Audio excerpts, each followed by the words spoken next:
ಅವ್ರವ್ರ ಫ್ಯಾಮಿಲಿ ಬಗ್ಗೆ ಎಷ್ಟು ಚೆನ್ನಾಗಿ ಒಪಿನಿಯನ್ ಹೇಳ್ತಾ ಇರ್ತಾರೆ ಅಂತ ಆ್ಯಸ್ ಎ ಕ್ಲೋಸ್ ಫ್ರೆಂಡಾಗಿ ಗೊತ್ತಾಗತ್ತೆ. ನೀನು ಹೇಗಿರ್ತೀಯೋ ಹಾಗೆ ನಿನ್ನ ಬದುಕು ನಡೆಯುತ್ತೆ, ನೀನೇನು ಅಂದ್ಕೊಳ್ತೀಯೋ ಹಾಗೆ ನಿನ್ನ ಜೀವನ ನಡೆಯುತ್ತೆ. ಇವತ್ತಿನ ಜನ್ರೇಷನ್ ಏನಪ್ಪ ಅಂದರೆ ಅಂದ್ಕೊಳ್ಳೋದ್ರಲ್ಲಿ ಕಂಜೂಸ್ತನ ಮಾಡ್ತಾರೆ.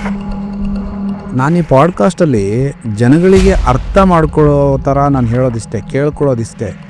ಫ್ಯಾಮಿಲಿ ಒಳಗಡೆ ಯಾವಾಗಲೂ ಒಂದು ಹಾಗೆ ಹೀಗೆ ಅಂತ ಕಂಡಮ್ಮು ಕ್ರಿಟಿಸೈಸ್ ಮಾಡೋದನ್ನು ನಿಲ್ಲಿಸಿ ಇವತ್ತಿಂದ ಒಂದೊಂದೇ ವಿಚಾರನ ಹೆಕ್ಕಿ ಒಳ್ಳೆ ಒಳ್ಳೆ ರೀತಿಯಲ್ಲಿ ಅವರಿಗೆ ಬೋಧನೆ ಮಾಡ್ತಾ ಹೋದರೆ ಅವರಿಗೆ ಗೊತ್ತಿಲ್ಲದೆ ಇರತಕ್ಕಂಥ ಎಷ್ಟೋ ಒಳ್ಳೆ ಒಳ್ಳೆ ಕೆಲಸಗಳು ಅವ್ರ ಕೈಯಿಂದ ಆಗುತ್ತೆ, ಒಳ್ಳೆ ಒಳ್ಳೆ ಮಾತುಗಳಾಗುತ್ತೆ, ಒಳ್ಳೆ ಒಳ್ಳೆ ಭಾವನೆಗಳು ಈಚೆ ಬರುತ್ತೆ. ಎಲ್ಲ ಕೆಲಸನೂ ಮಾಡಿರ್ತಾರೆ ಪಾಪ, ಲಾಸ್ಟಲ್ಲಿ ಅಡುಗೆನೂ ಕಷ್ಟ ಬಿದ್ದು ಮಾಡಿರ್ತಾರೆ. ಸಾರಿಗೆ ಒಂದೇ ಒಂದು ಸ್ವಲ್ಪ ಉಪ್ಪು ಕಮ್ಮಿ ಆಗ್ತಿದ್ದಂಗೆ ಏನೆಲ್ಲ ಮಾತಾಡ್ತಾರೆ ಅಲ್ವಾ. ನೀವು ಒಂದು ಸಂಸಾರದೊಳಗಡೆ ಒಂದು ನೆಗೆಟಿವಿಟಿನ ಗಮನಿಸ್ಕೊಂಡು ಮುಂದಕ್ಕೆ ಹೋಗ್ತಾ ಇದ್ರೆ ನಮ್ಮ ಸಂಸಾರ ನೆಗೆಟಿವಿಟಿ ಕಡೆ ಸಾಗ್ತಾ ಇದೆ.